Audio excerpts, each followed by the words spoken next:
There are many elements to the Donbass war and the situation in Ukraine that will not be honestly discussed or shown in Western media.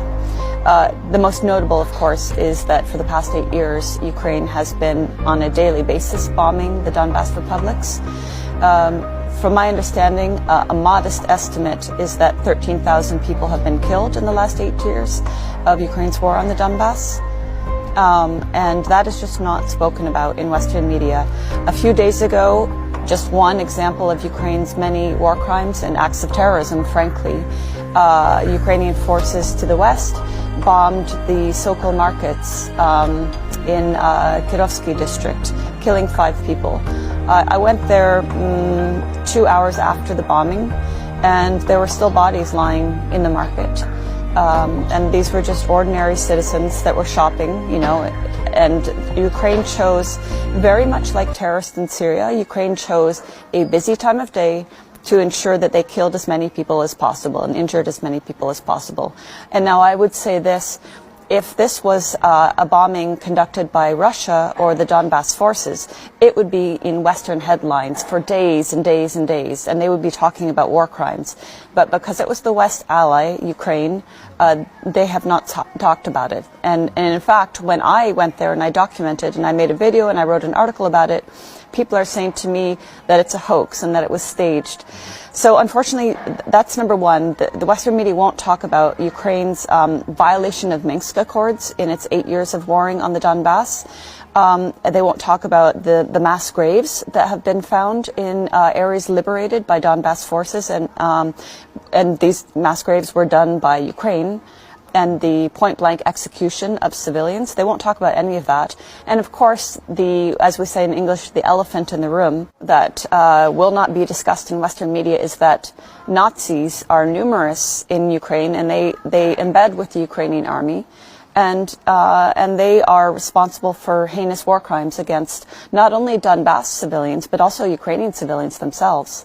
And so, all of the destruction we're seeing in places like Mariupol, for example, is a result of Nazis and Ukrainian forces embedding in civilian infrastructure in residential buildings, holding them as human shields, firing upon Russian and Donbass forces, and then the fire is returned, and thus we have the destruction.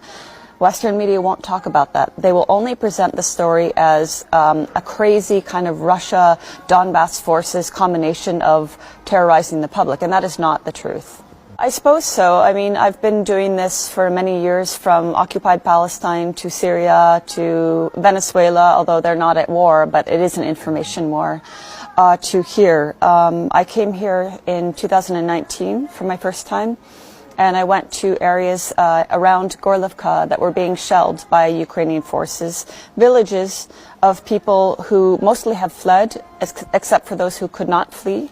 And I tried to interview who I could. I tried to document what I could, because this will never be shown in Western media. And these are people that could be my grandparents, and they're being terrorized by this Ukrainian shelling and heavy machine gun fire. But you're very much right. It is an information war. Unfortunately, the West has an advantage in that all of Western media is controlled, and they work in lockstep to promote the same war propaganda, the same lies, the same hoaxes. And it is very effective because they have a lot of money behind what the lies and the propaganda they put out, and they can publish very flashy misinformation. And most people in the West just don't take the time to question or to verify whether this is true or not. So for myself, I'm one person trying to combat. Of course, there's many people like me, but you see my laptop, my phone.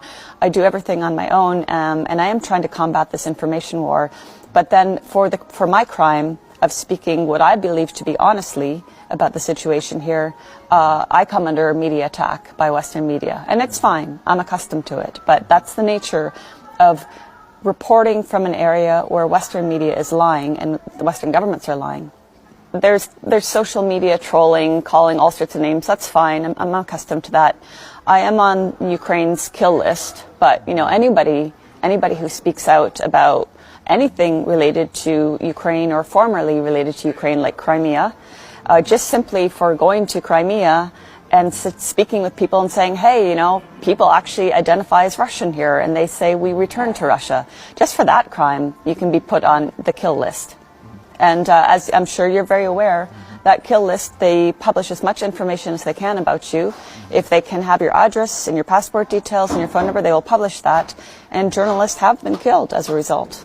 I have a very strong sense of justice and empathy, and I know the reality of what's going on here. I know media from my countries, America and Canada, are lying, and I know that's leading to more deaths. So I feel a compulsion. I've always felt this compulsion to fight for justice, and that's why I'm here.